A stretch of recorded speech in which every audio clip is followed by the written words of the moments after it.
Hello guys, আসসালামু আলাইকুম। Welcome to Pihu life style another blog. কেমন আছেন আপনারা সবাই? তো ভিডিও শুরু করার আগে প্রথমে আপনাদেরকে জানাই হ্যাপি নিউ ইয়ার। নতুন বছর কেমন কাটছে আপনাদের? তবে আলহামদুলিল্লাহ আমার কিন্তু নতুন বছর খুব ভালোই যাচ্ছে। তবে এখানে ভালোবাসা মানুষটার সঙ্গে আমি আর আমার মেয়ে বেরিয়ে পড়েছিলাম 1 জানুয়ারি দিন এক জায়গা ঘুরতে। সেটা কোথাও বেশি দূরে না, আমার বাড়ির কাছে, মানে আমার শ্বশুর বাড়ির কাছে একটা রেস্টুরেন্ট আছে চেরি হিল। সেখানে গেছিলাম কারণ 1 জানুয়ারিতে ভীষণই জোরসে হাওয়া চলছিল। তাই এত শীতে আর আমরা কোথাও যাইনি, বাড়ির কাছে রেস্টুরেন্টটা একটু সেলিব্রেট করতে এলাম আর কি। যেখানে পিহু কিন্তু রেস্টুরেন্ট আসার জন্য অনেকটাই জিদ করছিল, তাই জন্য আমরা এখানে এলাম। তবে আপনারা কোথায় গেছিলেন আর 1 জানুয়ারি দিনে কি কি করেছেন অবশ্যই কিন্তু আমাকে জানিয়েন।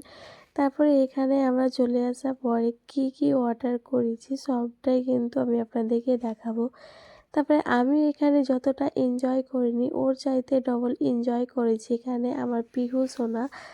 আর পিহু সোনা যেটাতে বেশি আনন্দ পাই সেটাতে কিন্তু আমরা বেশি আরও হ্যাপি হই। তবে যেটা সম্ভব, যেটা ভালো লাগে সেটাই ওর আশাটা একটু পূর্ণ করার চেষ্টা করি। তবে কিন্তু পিহুর আব্বু অনেকটাই চেষ্টা করে যেন আমি আর পিহু অনেকটাই হ্যাপি থাকি। আমার পিহু দেখেন এখানে পয়সা কিন্তু খুব ভালোই চিনে গেছে এখন আমার পিহু সোনা। তো এখানে পিহু আর আব্বুর কাছ থেকে পয়সাটা নিয়ে নিয়েছি, ওকে বললাম রেখে দাও মাম্মি, তো ঠিক দেখেন কি সুন্দর করে রেখেও দিল। তারপরে আর কি, তারপরে কিন্তু ওর পাকামো এখানে শুরু হয়ে গেছে। ও কিন্তু আমাকে একটার পর একটা জিজ্ঞেস করতেই আছে, মাম্মি এটা কি, এটা কেমন করে হয়েছে, এটা কে বানিয়েছে। তারপরে এই রেস্টুরেন্টের একটা আরও ভালো জিনিস আছে, এই রেস্টুরেন্টে বসে আপনারা রাস্তার ভিউটা নিতে পারবেন, রাস্তার ভিউটা দেখে খুব মজা করতে পারবেন। এখানে দেখেন কি সুন্দর সিঙ্গেল টেবিলগুলো লাগানো আছে। আমি এখানে এসে একটু আপনাদেরকে ভিডিও করে দেখালাম কি এখানে বসে কিন্তু কফি কোল্ড ড্রিঙ্কস খেতে খুব ভালোই লাগবে। আর এত শীতে দেখেন কি অবস্থা আমাদের সবার, তবুও পিহুর আব্বু নিয়ে এলো যে চলো সবাইকে নিয়ে যাই ঘুরতে। তো আমি এখানে ওড়নাটাকে স্কার্ফ করে নিয়েছিলাম আর দেখেন গায়ে চাদর আর সোয়েটার এত এত সব কিছু পরে এখানে রেস্টুরেন্টে এসেছিলাম। আর রেস্টুরেন্টটা কিন্তু খুব সুন্দর করে সাজানো হয়েছে, ফল সিলিংটাও খুব সুন্দর ছিল। তারপরে দেখেন এখানে কিন্তু আমার পিহু সোনা শুধু স্যান্টা ক্লজটাকে দেখছিল, মানে ওর কাছে কখন যাবে সব জিনিসগুলো নাড়াচাড়া করবে। আর আমি কিন্তু পিহুকে খুব জলদি পাঠাচ্ছিলাম না ওখানে। তারপরে কিন্তু এখানে আমরা যেগুলো অর্ডার দিয়েছিলাম সেগুলো কিন্তু সবই চলে এসেছে। কিন্তু খাবারগুলো দেখে আমার পিহু কিন্তু অনেকটাই আনন্দ পাচ্ছিল। আমার পিহু কিন্তু রেস্টুরেন্টের খাবার বেশ কিছু কিছু খাবার খুব পছন্দ করে, তবে খুব বেশি একটা বলবো যে না জিদ করে বা সেরকম কিছু নষ্ট করে সেরকম না। এখানে এসে কিন্তু চিকেন পাকোড়াটা খুব ভালোই খাচ্ছিল, চিকেন পাকোড়াটা বেশ ও খেতে ভালোই বাসে। এখানে বসে গরম গরম চিকেন পাকোড়াটা ও পিহু খাচ্ছে, খুব আনন্দ নিচ্ছিল।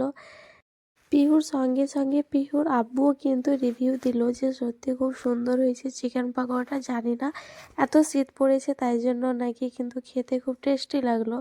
তারপরে এদের যখন রিভিউ খুব ভালো পেলাম তারপরে আমিও এখানে খেতে শুরু করলাম যে না আর ওয়েট করা যায় না, সবাই খেতে লিখেছে এবার আমিও খাই।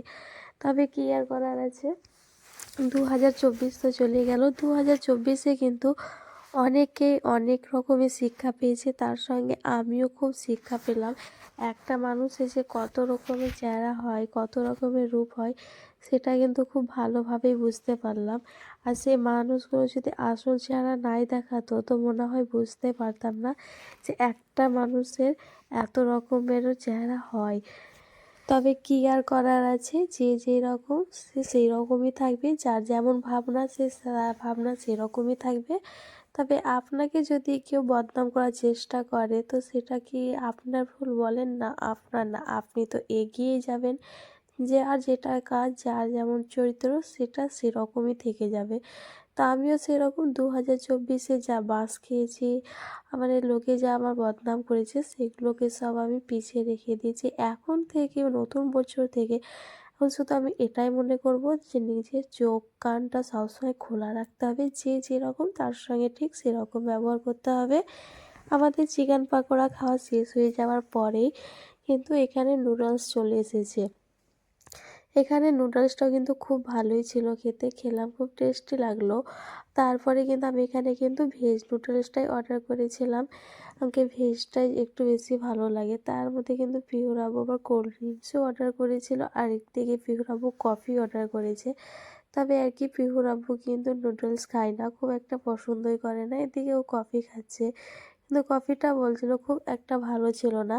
তারপর এখানে আমার পিহু ছিল না, কিন্তু পুরো রেস্টুরেন্টটা ঘুরে ঘুরে দেখছিল। তারপরে আমি ওকে নিয়ে সান্টা ক্লজের কাছে গেলাম। ওকে আমি যেমন বললাম যে মাম্মি সান্টা ক্লজের কাছে যাবা, ওর ফেসে আপনি একটা আলাদাই খুশি দেখতে পাচ্ছেন। ও কতটা যে খুশি হয়েছিল আমি যেই সময় ওকে বললাম যে সান্টা ক্লজের কাছে যাবা, চলো যাই তোমাকে নিয়ে ঘুরে আসি। তারপরে আর কি আমার পিহুসন এখানে স্যান্টা নিয়ে একটু ব্যস্ত ছিল, আমি একটা ভিডিও করে নিলাম। আর দেখেন এই জায়গাটা কি সুন্দর করে সাজিয়েছে, তাই না? দেখতে কিন্তু খুব সুন্দর লাগছিল। কি বলছে মাম্মি? কি নিয়েছে জিজ্ঞেস করো তো। কি বলছে তোমাকে? কি এটা বলছে না? এতগুলো বেলুন কার? তোমার? মাম্মি লেখা আছে দেখো, হ্যাপি নিউ ইয়ার। বলো তো তুমি। হ্যাঁ। কোথায় যাচ্ছ? যেও না মাম্মি, পড়ে যাবা। তারপরে আমি এখানে পিহুর আব্বুকে বললাম যে চলো এবার বাড়ি যাওয়া যাক, কারণ যতটা আমরা এখানে সময় স্পেন্ড করব ওর মানে কি আরও ঠান্ডাটা মনে হয় বেশি বাড়বে আরও। এই জন্য আমরা জলদি করে খাওয়া দাওয়া করে আর বাড়ির জন্য কিছু পার্সেল নিয়ে আমরা এখানে কিন্তু রেস্টুরেন্ট থেকে বেরিয়ে যাচ্ছি। আর আমি কিন্তু কোনো সময় পিহুকে টুপি পরো পরো এইসব বলেও পারবো না, কিন্তু জাস্ট ঠান্ডা যা হাওয়া চলছিল এই দেখে পিহু কিন্তু অটোমেটিকলি এখানে সোয়েটার থেকে ও ক্যাপটা পরে নিচ্ছে, এটা দেখে কিন্তু আমরা ভীষণই হাসাহাসি করছিলাম।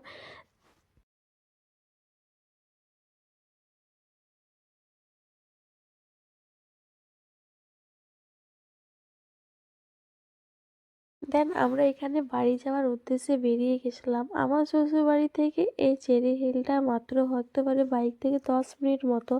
তবুও জানি না 10 মিনিটে আমাদের পুরো অবস্থা একদম খারাপ হয়ে গেছিলো, এতটা হাওয়া চলছিল।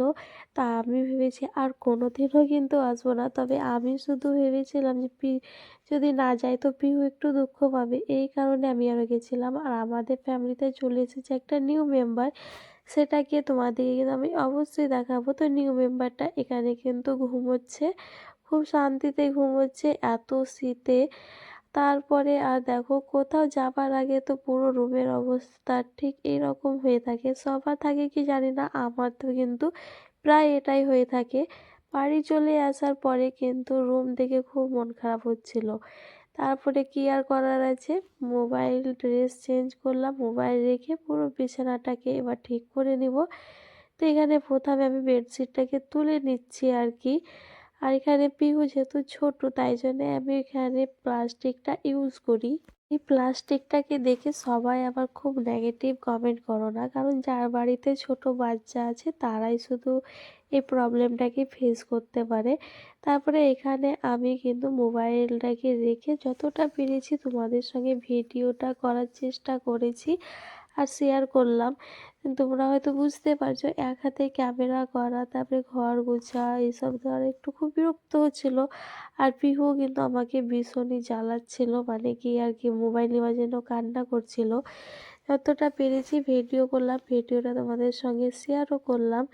আর আমাদের বাড়িতে কিন্তু একটা নিউ মেম্বার এসছে, নিউ মেম্বারটা কে তোমরা যদি জানতে চাও সেটা অবশ্যই আমাকে জানিও।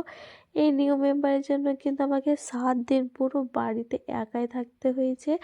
তারপরে আমি এখানে পিহুকে খাইয়ে দাইয়ে ওর বিছানাটা করে দিয়েছি। এখানে কিন্তু আমার পিহু সোনা ঘুমাচ্ছে ওর বিছানায়, ওর বিছানা পাড়া দেখলে পরে কিন্তু আমার পিহু সোনা ওখানে ঘুমায়। তারপরে দেখো একটা লাল কালারের ব্যাগ দেখছো, সেই ব্যাগটা হচ্ছে কি আয়রন করতে দেবো, জামা কাপড় এখানে রাখানো আছে। আর এই তো পুরো রুমটাকে আমি ভালোভাবে ক্লিন করে নিয়েছি। সবসময় যদি এরকম ক্লিন হয়ে থাকতো ব্যাপারটাই কি সুন্দর হতো, তাই না? তবে ছোট বাচ্চার জন্য এরকম থাকে না, পুরো রুমটাকে এলোমেলো করে দেয়। এদিকে আমি কিন্তু পুরো ফ্রেশ হয়ে গেছি, মুখে নাইট ক্রিম সব লাগিয়ে কিন্তু আমিও হয়ে গেছি কমপ্লিট। ভিডিও ভালো লাইক